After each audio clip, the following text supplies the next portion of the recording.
Hey, what's up guys? It's Cody. Today we are going to go over the top 10 teams on the ESPN Power Rankings in the NBA. So let's get started. So obviously first we have the Golden State Warriors. We all know why. They keep beating people by a lot. Now they added DeMarcus Cousins, who's not going to be playing half the season. So I mean, whatever. I mean, if the Warriors are going to win one or two more championships, does it really matter?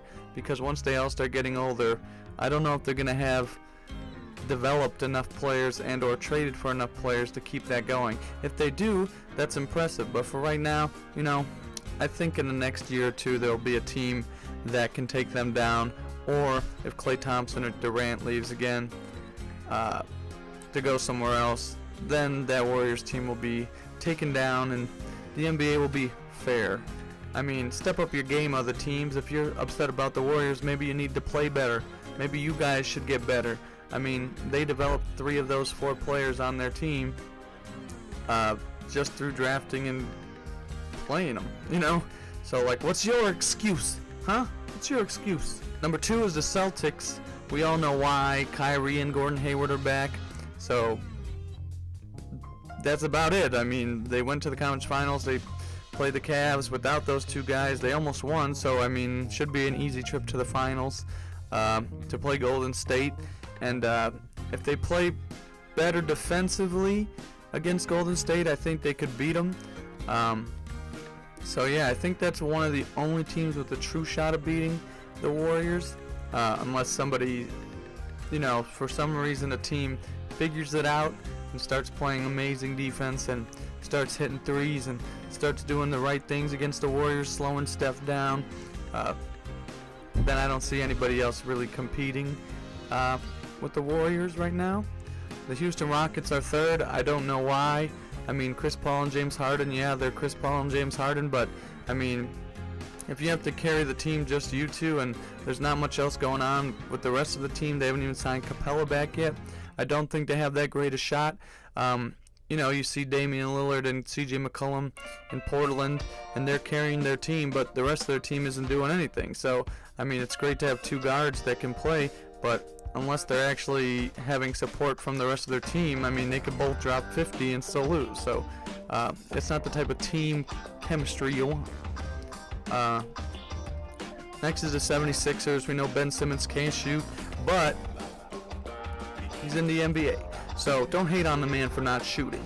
But if once he gets his shooting down, he'll be better. Joel Embiid is a beast. You got Markelle Fultz. He was doing good at the end of the year. When he came back, he learned how to shoot again. So if that team just gets a little better at shooting, you know, we should be good. I mean, Ben Simmons isn't a shooter. Like, his game is passing and driving, so he doesn't necessarily need to know how to shoot. But if he's going to take it to the next level and be a all-around good NBA player, or legend, should I say it, then he needs to learn how to shoot better, especially from the 3-point, because that's where the NBA's headed, and has been for the past couple of years. Next is the Raptors. I'm a Spurs fan, so Kawhi, good luck in the Toronto area. I'm not upset that you wanted to leave. I mean, we all have things in our life that we want to do. I mean, the way he did it is how I would expect him to do it. He doesn't talk that much, so how are you going to expect this man to just pour his heart and feelings out? I don't want to be here, blah, blah, blah. You know, just let him do him. He got traded. We got DeRozan. That's all that matters. Toronto probably is going to miss DeRozan. They say he didn't show up in the last game, but really it's a team game. Like, just because one player doesn't show up who's supposed to be the best player on the team, not everyone's perfect, man. People make mistakes. Suck it up. You got a new year. You got a new player. You also got Danny Green. He's been a great player on the Spurs, both of them. And obviously they had a winning culture there, so they could bring that winning culture to Toronto. And anyway, they have expiring contracts in 2020, all 3 of their stars. So might as well just take that 1-year lease. The Thunder, they got Paul George obviously back. They got Russell Westbrook, Steven Adams, our boss. They got Nerlens Noel, Dennis Schroeder.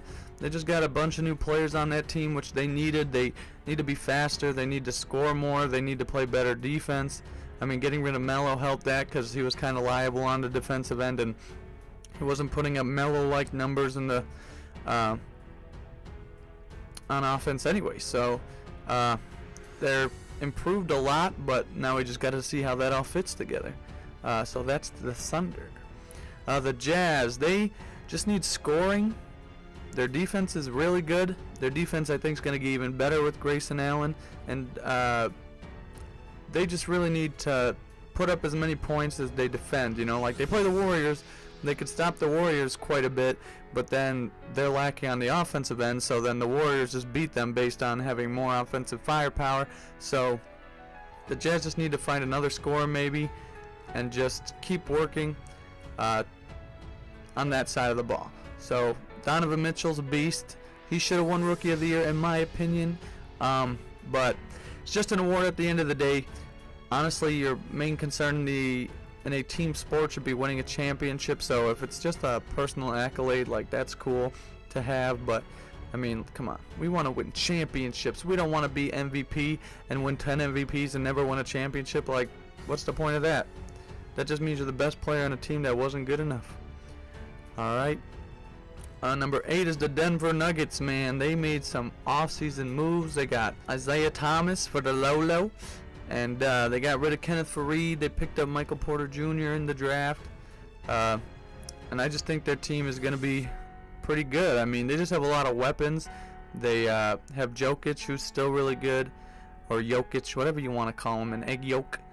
They signed Will Barton again, so I mean, with those guys, they're shooting threes, they're playing some defense. I think their defense still can improve. They were doing really good towards the end of the year last year, so I think one more year, maybe this year even, they'll start making a splash. I think they could make the playoffs and at least win the first and maybe a second round, depending on who they're playing.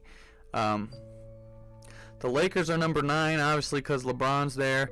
Honestly, I like the Lakers' moves. They're adding smart players. They're adding people that can defend. And then they're kind of helping grow the younger players. Even if it takes them out of the starting lineup, like Alonzo or anybody like that, they're still learning from the best players. And I think once they get that chemistry out and going, they're going to get stronger, they're going to get better, and I think they could be a problem in the West. I could see them being a 4 or 5 seed, maybe a 3 seed, really depending on how the other teams do. You know, you never know in the NBA or sports in general. There could be a year-ending injury like we see all the time. So there's no team that couldn't make the playoffs and make a big run. It really just depends on the health of the teams and honestly how well they play together. And Portland's number 10. I like Portland, but I mean, looking at what they added to their team from what they had last year, I mean, they didn't really add a whole lot, in my opinion. Now, I don't really know much about their draft picks. I didn't really pay attention. I see it's Anthony Simmons. I think he's pretty good. I've heard his name a few times, but I've never actually seen him play. And Seth Curry, he was pretty good on the Mavericks. Obviously not Steph Curry, but he's still a Curry, so anything can happen.